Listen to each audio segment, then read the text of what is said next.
Les postes, on est de retour avec Nono. Alors Nono, tu voulais parler du match du Barça, victorieux ce soir contre Séville, deuxième de Liga, c'est pas Lorient. Mais honnêtement, ce soir, il y a deux choses dont toi tu voulais parler et que moi je parlerai peut-être si je fais un débrief. Mais en tout cas, il y a un joueur qui m'a impressionné ce soir. Et ça fait longtemps qu'un joueur m'a pas impressionné. Déjà, il m'avait impressionné un petit peu la saison dernière, vu le nombre de matchs qu'il avait fait, que ce soit avec le Barça ou avec l'équipe d'Espagne, ou même avec l'équipe d'Espagne Espoir, où il avait tout joué, les JO, l'Euro, la Coupe d'Espagne, la Super Coupe d'Espagne, la Ligue des Champions, le championnat. Mais ce soir, Nono, on a vu un Barça déjà métamorphosé depuis l'arrivée de Xavi. On a vu un Ousmane Dembélé, même s'il n'a pas été buteur, quand même assez stratosphérique, où il a été partout, il aura fait très très mal, en 1 contre 1 surtout. Et Pedri, dont je n'ai pas de mots réellement pour décrire. C'est-à-dire que là, c'est vraiment la naissance pour moi d'un nouveau talent. Et je peux même pas le comparer à un autre joueur, parce que ce qu'il fait, j'ai l'impression que c'est lui qui l'invente tout seul. Alors honnêtement, Nono, globalement, qu'est-ce que tu as pensé de tout ça? On va commencer par Xavi, un grand coup de chapeau à lui. Un club moribond, il l'a remis en place. Il n'avançait pas en début de saison, Nono? Eh ben oui, c'est bien ce que je veux dire, que c'était un club moribond, le Barça. Xavi arrive, la magie, tout change. On retrouve le Barça des grands jours. On découvre un nouveau génie du nom de Pedri. Ce qu'il a fait sur son but, peu de joueurs peuvent le faire. Il a remis beaucoup de joueurs en confiance. Le Ousmane, très très bon et qui se met même à défendre comme un fou, qui n'arrête pas de courir.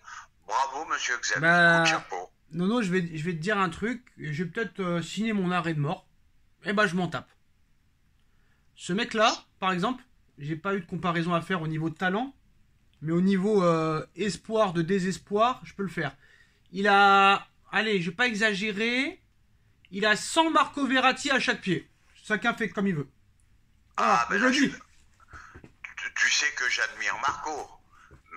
Mais là, il est vraiment au-dessus. Il est vraiment au-dessus. À son âge déjà, l'année dernière, 72 matchs, toutes compétitions confondues. Il ne voulait même pas prendre de vacances. Laporta et Ronald Koeman, entraîneurs à l'époque, Nono, lui ont forcé et obligé à aller en vacances. Le mec a 19 ans.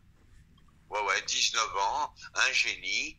Attention, Kylian, un futur concurrent pour le ballon d'or. Bon, c'est pas réellement le même poste, mais c'est un concurrent pour le... Ouais, c'est pas le même poste, mais c'est un concurrent. C'est ce que je te dis, un futur concurrent pour le ballon d'or. Celui-là, il va marquer aussi la décennie. Alors... Mais vraiment, chapeau, monsieur Xavi. Nono, honnêtement, tu me connais, tu sais que vraiment, moi, je suis le gars qui est éternel insatisfait. Honnêtement, Après, il faudra qu'il prouve aussi en Ligue des Champions, tout ça et tout, quand le Barça le fera. On verra. Mais honnêtement, moi, je vais lui donner un surnom. Parce que je l'ai vu jouer la saison dernière, mais le Barça était en très très grande difficulté. Là vraiment c'est la pièce maîtresse, il a prolongé et tout. Je vois ce qu'il fait depuis maintenant 4-5 mois. Honnêtement, surtout depuis les 2 derniers mois, moi je vais l'appeler le magicien. Honnêtement, parce que je m'en fous, c'est pas une question de regarder d'autres matchs ou je ne sais pas quoi, mais il aurait joué dans n'importe quelle autre équipe, j'aurais dit la même chose. Mais franchement, il m'a impressionné ce soir. Je sais pas ce que t'en penses. C'est ce que je t'ai dit. Un magicien, futur concurrent de Mbappé pour le Ballon d'Or. Voilà. Parce que Nono, ce soir... sera un des joueurs qui pourrait inquiéter Mbappé pour le Ballon d'Or. Impressionnant. Parce que Nono, ce soir, c'est pas Lorient 16e du classement. C'est FC Séville qui a fait la Ligue des Champions cette saison, qui est 2e du championnat. D'ailleurs, le Barça leur prend leur place. C'était quand même pas le même calibre que le PSG a eu ce soir. Tu te rends compte où ils étaient, le Barça, avant que Xavi arrive? 10e. Tu te rends compte, cette remontada? Chapeau, monsieur Xavi. Je pense qu'ils ont de grandes chances de gagner la Ligue Europa également. Ouais, mais Nono, franchement, même, tu vois, par exemple, un joueur comme Dembélé qui a pas marqué ce soir. Qui a pas marqué, mais comment il a été utile au niveau du jeu, au niveau du front de l'attaque. C'est quand même assez incroyable. Et c'est là que tu vois que des fois, on dit, ouais, tu retiens que les stats. Par exemple, ce soir, pour Ousmane Dembélé, je ne retiens pas que les stats. Je retiens aussi la performance et l'utilité et le soutien qu'il a eu envers l'équipe. Tu vois ce que je veux dire? Du Barça. C'est là que tu vois l'importance de l'entraîneur. Il te l'a transformé. Voilà. Moi, j'ai jamais vu Dembélé défendre autant. Voilà. On parle plus de l'attaquant, on parle de son repli défensif. Bravo Xavi, encore une fois. Bravo. Même le gars, Nono, quand tu vois que le gars, il arrive, il te fait un 4-3-3 pas mal, il te change carrément le trio offensif, Dembélé, Aubameyang, Ferran Torres, honnêtement, à un moment donné, Ferran Torres, il avançait pas à City, il ne jouait même pas. Et là, le gars, il devient irréprochable. Eh ben c'est là que tu vois l'importance de l'entraîneur. Voilà, c'est tout. Voilà, c'est là que tu vois l'importance quand même d'un entraîneur qui met sa patte. Voilà, c'est tout. C'est tout ce qu'il y a à dire. Et en plus, contre une très très bonne équipe de Séville, hein. Ils ont pas battu des jambons, hein. Ouais, surtout qu'ils ont joué l'offensif, Séville, hein. Eh ben, bien sûr. Et ça allait vite des deux côtés. Très très bon match, très très bon match. Après, Nono, comme tu as dit et comme je l'ai dit, c'est sûr que quand tu as des équipes qui restent pas regroupées derrière, par exemple Séville, voilà, reste pas regroupée derrière, c'est plus facile aussi quand tu veux jouer au football. Tu vois ce que je veux dire? Je suis d'accord, c'est pas la Ligue 1, c'est pas la Ligue 1, je suis d'accord. Non, c'est pas ce problème de Ligue 1 ou pas, c'est que le PSG à l'époque, il gagnait des matchs très largement. Et là maintenant, on met l'excuse, nous, sur les équipes qui jouent derrière. Mais même à l'époque, qu'elles jouaient derrière, ça ne nous empêchait pas de leur mettre 8, 7, même 9 des fois. Oui, je suis d'accord. Mais là, vraiment agréablement surpris par le Barça. Je ne sais pas où ça va s'arrêter. Il risque de gagner 2-3 trophées cette saison. Même les vieux qui reviennent à un niveau acceptable, quand même, faut le préciser. Attends, moi je vais te dire, pour moi le Piqué, il était fini. Un qui m'étonne aussi, qui n'a rien foutu au PSG, il a 37 ou 38 ans, c'est le Alves. J'ai halluciné. Il a fait un bon match, Alves, ce soir. Surprenant. De dire qu'il a rien fait au PSG, c'est un peu fort, mais c'est vrai que dans les gros matchs, il n'a pas été là. Attends, le mec, il a quand même 37 ou 38 ans. Il va avoir 39 ans bientôt. 39 ans, tu vois le match qui sort. Et puis, ils n'ont pas peur de prendre des décisions. Voilà, l'anglais, ils l'ont enlevé. L'autre, ils l'ont enlevé. Umtiti, voilà. Ils l'ont enlevé. Même Rakitic, hein, pas mal, hein. Voilà, c'est tout. Même Rakitic, le vieux, il est encore là, hein.